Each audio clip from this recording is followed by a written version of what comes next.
Salam sejahtera pemirsa, berjumpa lagi bersama saya dalam pembahasan buku Bugar Selamanya. Buku ini menyuguhkan kepada kita bahwa perubahan pola hidup akan menambah umur dalam hidup kita dan menambah semangat di tahun-tahun kehidupan kita. Kekuatan harian untuk merangkul kebugaran fisik, mental, dan spiritual, dan untuk memotivasi kita, menginspirasi kita, dan mendorong kehidupan kita supaya hari demi hari kita boleh mendekatkan diri kita hanya kepada Kristus saja. Bila mana kita mempunyai masalah dan beban yang berat, baiklah kita boleh datang di bawah kaki salib Tuhan, menyerahkan semuanya hanya kepada Tuhan, sehingga Dia akan meringankan setiap langkah-langkah kehidupan kita. Karena nasihat firman Tuhan juga dikatakan, hati yang gembira adalah yang obat yang manjur.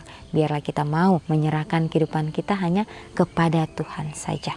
Karena pada saat kita menjalankan apa yang Tuhan perintahkan dalam kehidupan kita, disitulah suatu kedamaian yang luar biasa yang akan kita rasakan dalam kehidupan kita masing-masing. Pada saat ini kembali lagi saya mengundang akan seluruh anggota keluarga dan saudara-saudara semua. Kita dapat berkumpul bersama-sama. Kita akan mempelajari nasihat firman Tuhan pada saat ini, dan biarlah rencana-rencana indah Tuhan itu akan menjadi bagian masing-masing kita. Kita akan masuk ke dalam judulnya Terang di Penjara Bawah Tanah. Ayatnya terdapat di dalam Yeremia 31 ayat 2. Karena inilah janji dari yang abadi, mereka yang selamat dari pedang akan menemukan rahmat di penjara bawah tanah. Bagaimana kita menemukan kasih karunia, kasih dan perlindungan Tuhan dalam ruang bawah tanah keputusasaan, kelelahan atau kesakitan kita? Anugerah seperti apa yang bisa ada di dalam kegelapan malam jiwa kita? Bisakah kita benar-benar menyanyikan lagu-lagu di negeri asing yang penuh penderitaan seperti dilakukan Paulus dan Silas tengah malam di penjara Filipi? Di dalam Kisah Para Rasul 16 ayat 25. Itu tampaknya mustahil. Tetapi ketika kita berada dalam keadaan yang paling remuk dan hancur, Tuhan itu terasa paling dekat. Ya, Dia tinggal bersama mereka yang patah hati. Dia berfirman, Aku bersemayam di tempat tinggi dan di tempat kudus, tetapi juga bersama-sama orang yang remuk dan rendah hati. Di dalam Yesaya 57 ayat 15. Kembali lagi, terang di penjara bawah tanah.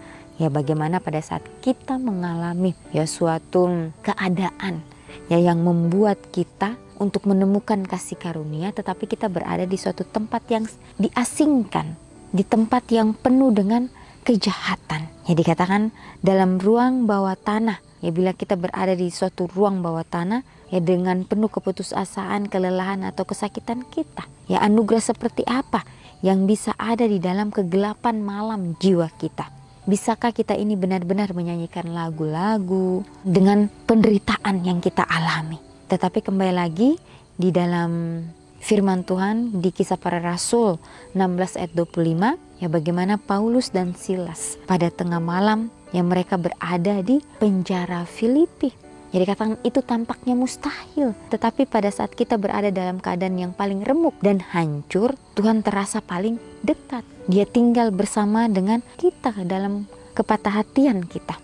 Dan Tuhan juga berfirman, Aku bersemayam di tempat tinggi dan di tempat kudus, tetapi juga bersama orang-orang yang remuk dan rendah hati. Inilah janji Tuhan di dalam Yesaya 57 ayat 15. Jadi betapa luar biasanya nasihat firman Tuhan pada saat ini. Pada saat kita dalam keadaan yang patah hati, hancur, remuk, Tuhan mempunyai janji yang indah bagi kita, bahwa Dia akan selalu ada untuk kita. Dia akan memberikan kita kedamaian itu. Tuhan telah berjanji bahwa ketika kita berada di penjara bawah tanah, kita akan menemukan Dia dan kasih sayangnya. Ingat kisah ketiga sahabat Daniel yang dilemparkan ke dalam dapur api. 3 orang yang dilemparkan, tetapi ketika raja melihat ke dalam, dia melihat ada 4 orang. Ya, dia berkomentar.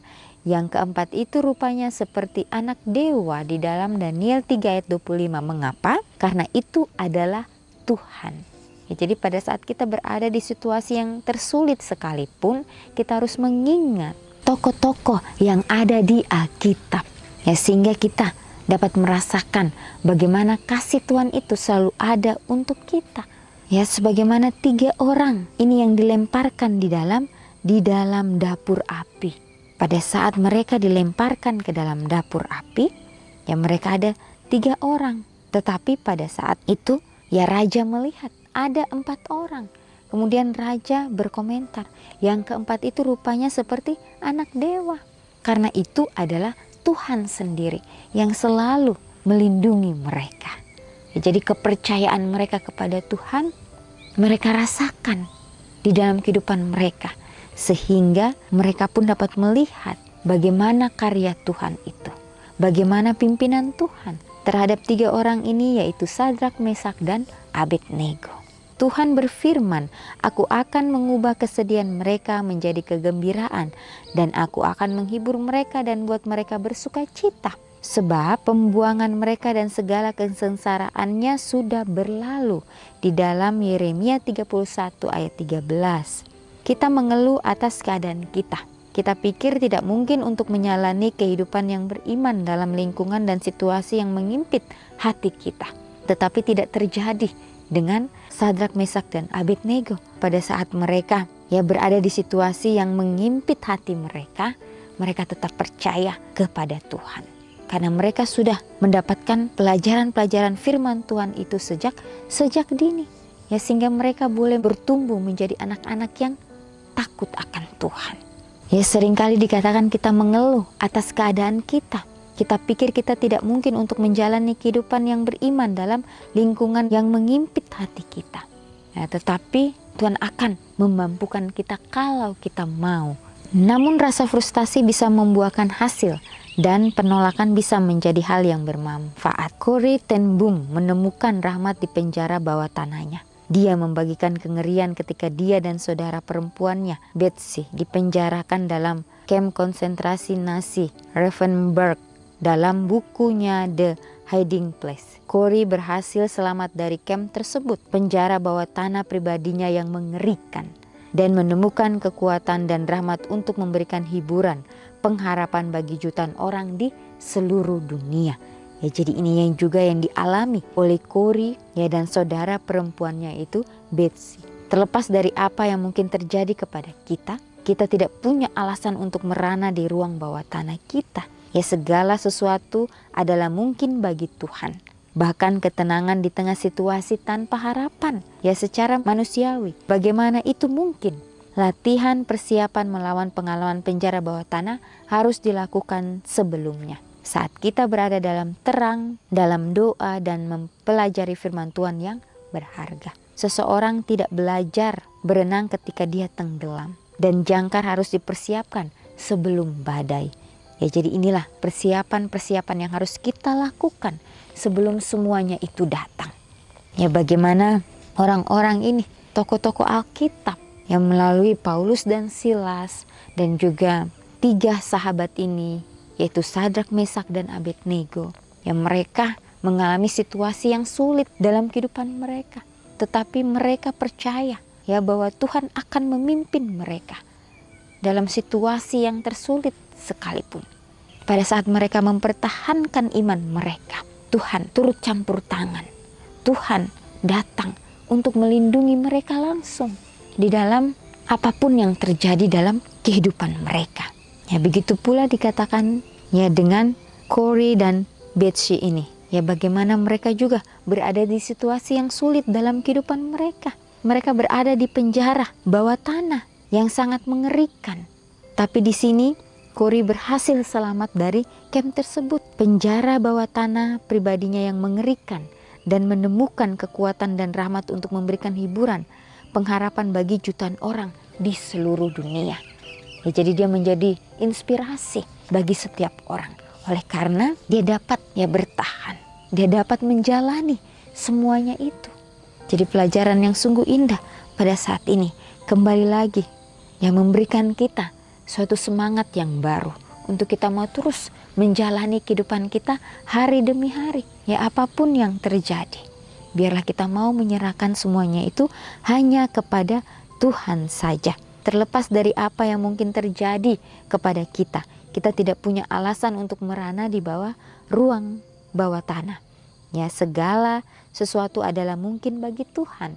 Bahkan ketenangan di tengah situasi tanpa harapan secara manusiawi. Bagaimana itu mungkin? Latihan persiapan melawan pengalaman penjara bawah tanah harus dilakukan sebelumnya. Saat kita berada dalam terang, dalam doa, dan dalam mempelajari firman Tuhan yang berharga. Seseorang tidak belajar berenang ketika dia tenggelam, dan jangkar harus dipersiapkan sebelum badai. Ya, jadi semuanya itu harus dipersiapkan terlebih dahulu. Biarlah kesempatan yang Tuhan masih berikan kepada kita saat ini kita pergunakan dengan sebaik mungkin. Ya, sehingga Tuhan dapat menolong kita supaya kita dapat bertahan di situasi yang tersulit sekalipun dalam kehidupan kita masing-masing. Bagaimana kita bersiap hari ini untuk hidup dalam terang, sehingga kita akan siap untuk penjara bawah tanah apa saja yang mungkin kita masuki dalam kehidupan ini. Jadi kita harus persiapkan diri kita mulai saat ini, sehingga pada saat itu tiba kita pun boleh terus percaya kepada Tuhan, terus bersandar hanya kepada Tuhan saja. Kalau kita mengingat kembali perjalanan Yesus pada saat dia berada di dunia, Yesus juga berada di suatu situasi yang sulit dalam kehidupannya. Ya, bagaimana dia rela untuk mati di atas kayu salib demi kita, manusia yang berdosa ini. Ya, tetapi dia menjalaninya itu semua. Ya, dia tidak mengeluh. Dia selalu bersyukur, dia selalu berdoa bagi setiap umat-umat Tuhan. Sampai akhirnya dia mati di atas kayu salib. Sebelumnya dia sudah mengatakan kepada murid-muridnya, "Akulah kebangkitan dan hidup." Tetapi murid-muridnya tidak mengerti. Murid-muridnya tetap tidak percaya. Sampai akhirnya Yesus pun bangkit dari kematian. Barulah di situ murid-murid dikumpulkan kembali untuk menyaksikan betapa luar biasanya kasih Tuhan itu. Dan disitulah mereka diberikan kuasa Roh Kudus untuk menyampaikan kabar keselamatan kepada setiap orang. Akhirnya mereka percaya sepenuhnya kepada Kristus. Pada saat mereka menyampaikan kabar keselamatan itu, banyak juga penganiayaan yang mereka dapati. Tetapi mereka tetap kuat. Mereka tetap menjalani itu dengan sepenuh hati mereka. Inilah nasihat firman Tuhan yang sangat luar biasa pada saat ini. Biarlah di dalam situasi apapun yang kita hadapi, kita boleh selalu menyerahkan kehidupan kita kepada Tuhan saja. Biarlah pelajaran ini dapat menjadi berkat bagi kita, dapat menjadi suatu pelajaran yang indah, supaya hari demi hari kita boleh terus mengandalkan Tuhan dalam kehidupan kita masing-masing. Karena kita hidup di suatu zaman ya di mana setan bekerja keras untuk menjatuhkan setiap umat manusia.